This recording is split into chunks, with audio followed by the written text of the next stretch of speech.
सर्वेषु सर्वदा। तुच्छ सोच शंका को जन्म देती है और बड़ी सोच समाधान को। सुनना सीख लो तो सहना सीख जाओगे, और सहना सीख लिया तो रहना सीख जाओगे। होकर मायूस नहीं सांप की तरह ढलते रहना। जिंदगी एक भौर है, जिंदगी एक भौर है, सूरज की तरह निकलते रहना। नमस्कार, दिनेश कुमार माली, कक्षा 10वीं, विषय गणित, अध्याय जो तीसरा चल रहा है बहुपद, जिसमें हमने इससे पहले द्विघाती सूत्र जो श्रीधराचार्य द्वारा बना हुआ था, उससे हमने द्विघात बहुपद को हल करके शून्य या समीकरण के हल ज्ञात किए थे। आज भी हम एक वापस वही हमारे सामने द्विघाती समीकरण का हल है, शून्य ज्ञात करना या समीकरण का मान x की वैल्यू एक चर राशि में द्विघात समीकरण है। विधि का नाम है गुणनखंड विधि। गुणनखंड विधि से हम द्विघाती सूत्र ज्ञात करने वाले हैं, द्विघात समीकरण को हल करने वाले हैं। एक हमारे सामने प्रश्न है, हम प्रश्न लेकर इसका शुरुआत करते हैं। किस तरह से विधि है वो हम करेंगे। 4/x - 3 बराबर 5/2x + 3 समीकरण को गुणनखंड विधि से हल कीजिए। यह हमारे सामने एक प्रश्न है। इस समीकरण को हल करना है, ठीक है। तो समीकरण को हल करना है तो समीकरण जो दिया हुआ है द्विघात समीकरण में तो रूप में तो है ही नहीं, द्विघात बहुपद का रूप दिख ही नहीं रहा है। द्विघात बहुपद का रूप इस तरह से ax² + bx + c = 0। तो इस समीकरण को थोड़ा सरल किया जाए, तो मैं इसको हल करने का काम शुरू कर रहा हूं। जो दिया हुआ है वो इस तरह से, इसके बट्टे पे 1 मान लेते हैं। तो पहले इसको लघुत्तम लेकर हल किया जाए, ठीक है। x व 1 का लसब a × x द्वारा, तो एलसीएम आपको ध्यान ही है, 1x लसब आया, लसब लेने के बाद भाग देकर गुणा करना होगा। इसमें इसका भाग देंगे, x कैंसिल हो जाएगा, 4 × 1 4, ये एलसीएम है। 1x या x बोल सकते हैं, ठीक है। 1x में भाग देंगे तो x हो जाएगा, x का ऊपर गुणा हो जाएगा तो माइनस का 3x हो जाएगा बराबर 5/2x + 3, ठीक है। इधर भी परिमेय भिन्न x के चर रूप में, इधर भी परिमेय भिन्न x के चर रूप में, दोनों का वज्रण गुणा करके भिन्न के हर को खत्म करना है। तो यहां पर लिखते हैं वज्र गुणन से। तो वज्र गुणन का मतलब क्या होगा कि जो अंश है उधर की तरफ left hand side, right hand side के जो अंश और हर को गुणा करते हैं हम, ये अंश है, तो दूसरी तरफ से राइट हैंड साइड से लिया जाएगा हर। क्रॉस मल्टीप्लाई जिसको बोलते हैं, 5 का x से गुणा हो गया 5x। इधर ये दोनों तरफ जो गुणनखंड के पद है इसको गुणा करके एक समीकरण किस तरह का रूप बनेगा तब हमारे बात बनेगी गुणनखंड विधि के लिए। ax² + bx + c, तो हम इसको गुणा करके बात करते हैं 4 का गुणा 2x से और 4 का गुणा 3 से, प्लस के 3 से। 4 × 2 8x, 4 × 3 12, -3x × 2x तो माइनस का 6x², -3x किया और 3 का गुणा किया तो माइनस का 3 × 3 9 हो गया, और बराबर में 5x है। ये 5x है, इसको पहले पक्षांतर करके इधर ले आएंगे और उसको व्यवस्थित करेंगे। इससे पहले यहाँ पर समान दिख रहा है मेरे को 8x और माइनस का 9x, तो कम कर लिया मैंने, माइनस का 1x बोल रहा हूं मैं। ये पहला 8x और ये माइनस का 9x, इसको मिलाकर मैं माइनस का 1x बोल रहा हूं। ये 12 और ये माइनस का 6x², इसके कोई समान पद है ही नहीं। फिर ये 5x इधर प्लस का था, पक्षांतरण करके उधर लेके गए तो ये माइनस का 5x हो गया और इक्वल टू अब 0 बोल दिया। अब इसको एक थोड़ा व्यवस्थित आप एडजस्ट कर लेते हैं। तो सबसे पहले माइनस का 6x² है, ठीक है। फिर उसके बाद कौन है, माइनस का 6x² और x के पद देखेंगे आप तो माइनस का 1x और माइनस का 5x मिलके हो जाएंगे माइनस के 6x, और अक्षर पद में कितना लिखा हुआ है 12 प्लस के 12 इज इक्वल टू 0। ठीक है ना। अगर इसमें से सब में से एक जैसा कोई कॉमन दिख जाता है तो कॉमन लेकर आप उसको 0 में बट्टे में ले आए। मेरे को सब में कॉमन ले रहा हूं, माइनस का 6 कॉमन लिया, सब में -6 देखते हो कॉमन आ रहा है, तो 6 भाग देने पर यहां पर बन गया x स्क्वायर -12 आ गया। 6 का भाग देने पर यहां पर बन गया माइनस माइनस प्लस 1x, यहां पर -6 भाग देने पर निशान बदलना है और 2 इज इक्वल टू 0। ठीक है, -6 को मैं यहां से इधर ले आता हूं और हटा देता हूं, तो ये भी यहां पर x स्क्वायर प्लस का x माइनस का 2 इज इक्वल टू 0 बेटा माइनस का 6 हो गया। x square plus x minus का 2 इज इक्वल टू 0। ठीक है, अब आपको यहां से गुणनखंड विधि शुरू करनी है। गुणनखंड विधि से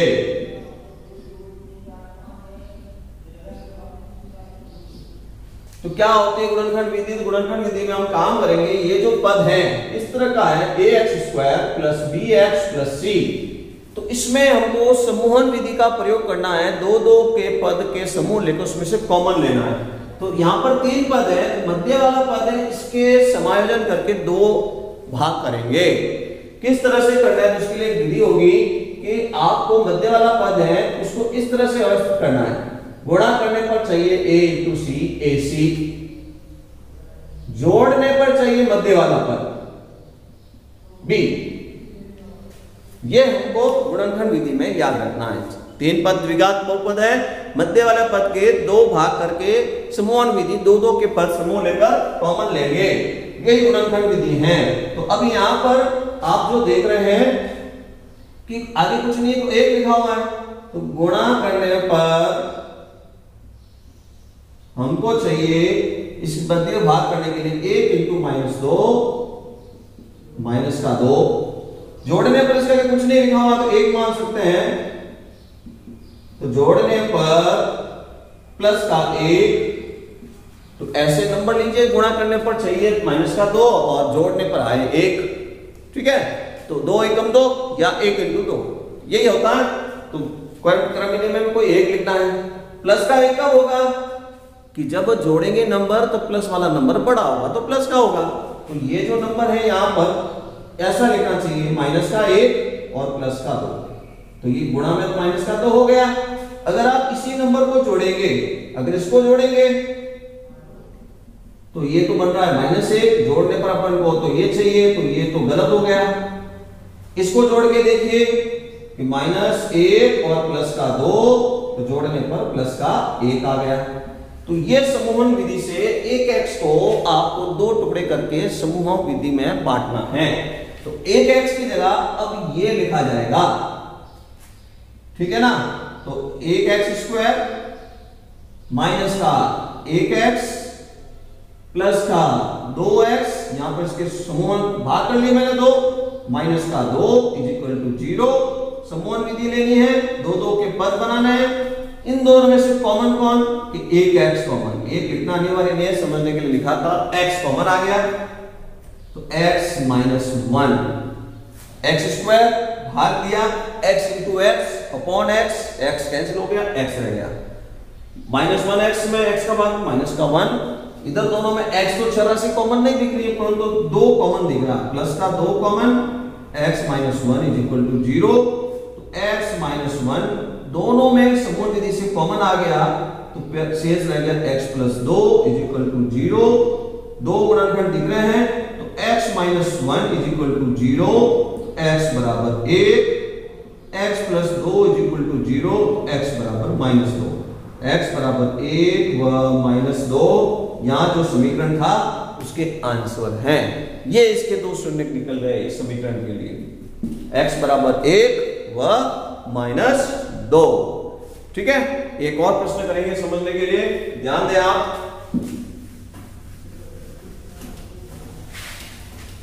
गुणनखंड विधि से हम समीकरण हल करना सीख रहे हैं। विधि का नाम है द्विघाती बहुपद का गुणनखंड विधि। तो हमारे सामने एक और प्रश्न दिया हुआ है, fx बराबर 6x स्क्वायर -3 -7x, और आपको बोल रहा है कि इसको गुणनखंड विधि से हल कीजिए। तो गुणनखंड विधि से हल करने के लिए इसके गुणनखंड बनाने हैं,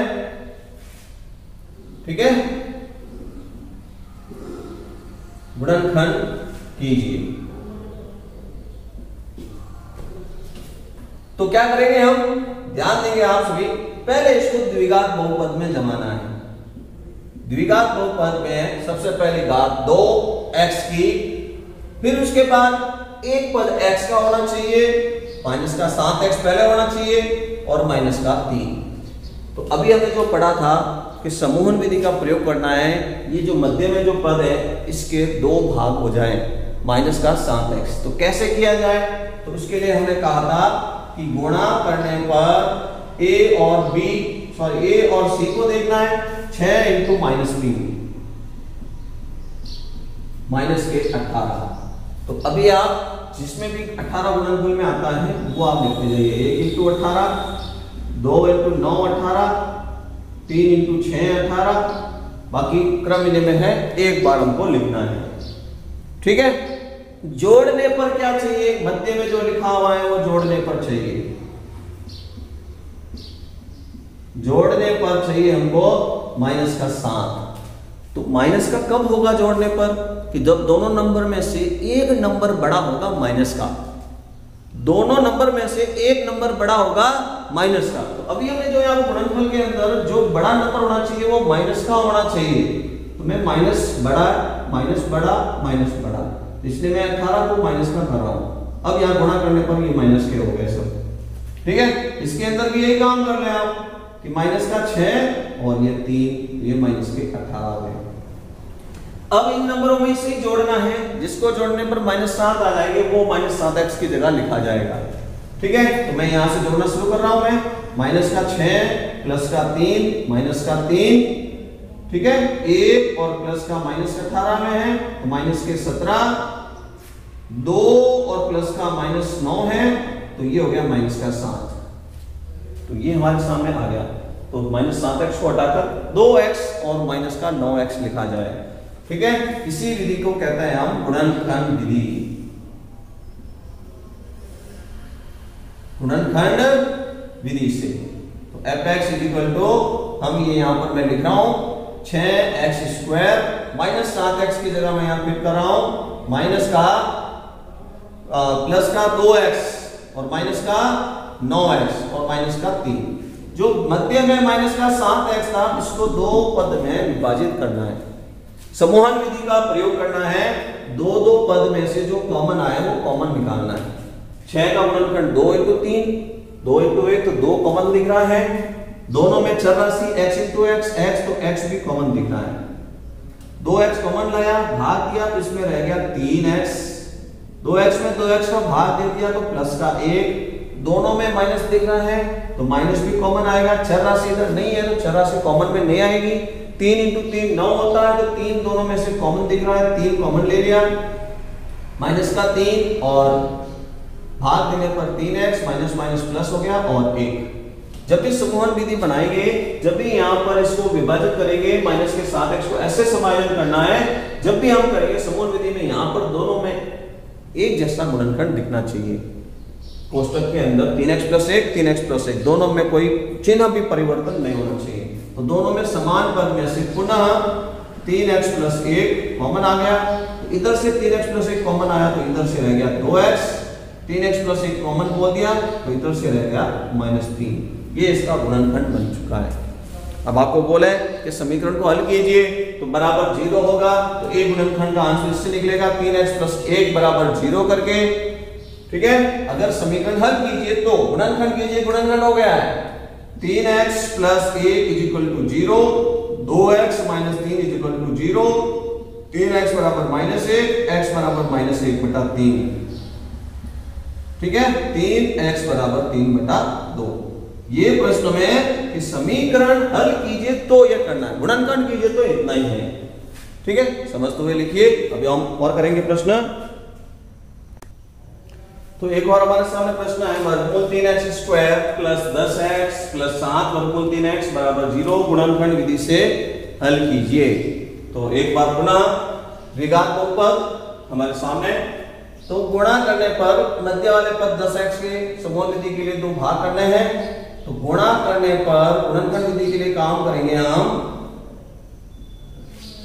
वर्गमूल 3 इंटू 7 वर्गमूल 3। ठीक है, 1 इंटू 7 7 वर्गमूल 3 इंटू वर्गमूल 3 3। गुणा करने पर 21 लाना है, जोड़ने पर चाहिए हमको 10।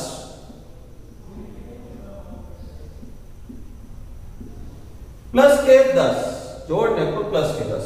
तो 21, 1 इंटू 21 होता है, 3 इंटू 7 21 होता है। इसका तरफ में भी ये होगा, दोनों में से एक लिख दिया हमने। जोड़ने पर अगर मैं 21 और 1 को जोड़ू तो 22 होगा। 10 चाहिए हमको, 3 और 7 ही इसी को जोड़ने पर होगा। तो यहां जो 10x लिखा हुआ है इसकी जगह 3x प्लस 7x लिखा जाएगा। ठीक है, तो गुणनखंड विधि से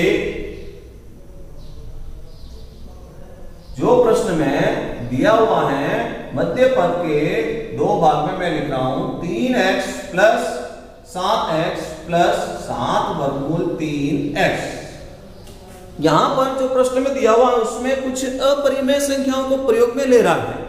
तो अपरिमेय संख्या को जो प्रयोग में लेता है तो हमको अपरिमेय संख्या के गुणनखंड देखने होंगे। कॉमन जब देखना होगा तो अपरिमेय संख्याओं से देखना होगा। तो जो पूर्णांक है उसको अपरिमेय संख्या में परिवर्तन करके आप कुछ कॉमन लेने वाले हैं। तो यहां पर वर्गमूल 3 अपरिमेय है, तो ये इस वर्गमूल 3 इंटू वर्गमूल 3 इसको अपरिमेय के रूप में बोल सकते हैं। वर्गमूल 3x स्क्वायर, तो यहां जो 3 लिखा हुआ है उसको मैं वर्गमूल 3 डॉट वर्गमूल 3x लिख रहा हूं। इधर 7 पूर्णांक पूर्ण है, इधर भी 7 पूर्णांक पूर्ण है, तो इसको पूर्ण अपरिमेय में लिखने की आवश्यकता नहीं है, तो इसको मैं वैसे ही लिख रहा हूं। समूह विधि, 2 पद के समूह में से कॉमन लिया जाए।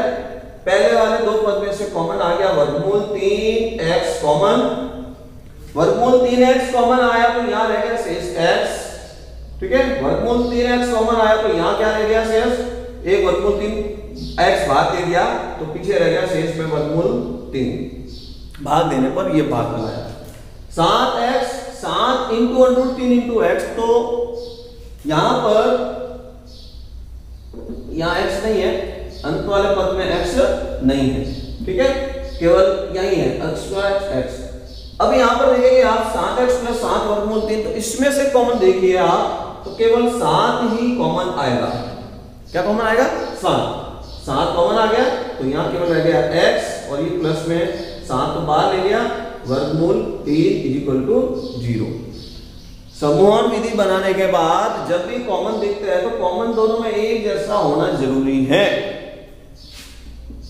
तो वर्गमूल 3x, x प्लस अंडर 3 को कॉमन बोल दीजिए आप दोनों पद में से, तो x प्लस वर्गमूल 3 कॉमन। दूसरे पद में से कॉमन आने के बाद ये बाहर लिख दिया, इस पद में से भाग देने पर ये रह गया भागफल, इस पद में भाग देने पर ये रह गया भागफल। तो ये गुणनखंड बन चुके हैं। तो गुणनखंड से पहला आंसर हम निकालेंगे x प्लस वर्गमूल 3 बराबर 0, तो x बराबर माइनस का वर्गमूल 3। दूसरा आंसर निकालेंगे हम वर्गमूल 3x प्लस 7 बराबर 0, तो वर्गमूल 3x बराबर माइनस का 7, x बराबर माइनस 7 बटा वर्गमूल 3।